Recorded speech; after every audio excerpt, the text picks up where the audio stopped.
Hello বন্ধুরা, নমস্কার, সুপ্রভাত। বলুন তো এটা কি ফুলের গাছ? দেখুন, একটা গাছেই দু রকমের ফুল। এটি হলো একটি মাধবীলতা, খুব সুন্দর একটি ফুল।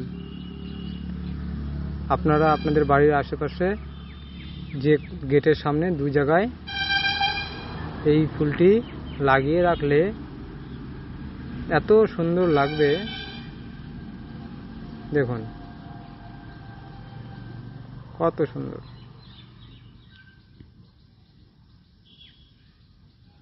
এটি আমাদের নার্সারির গাছ।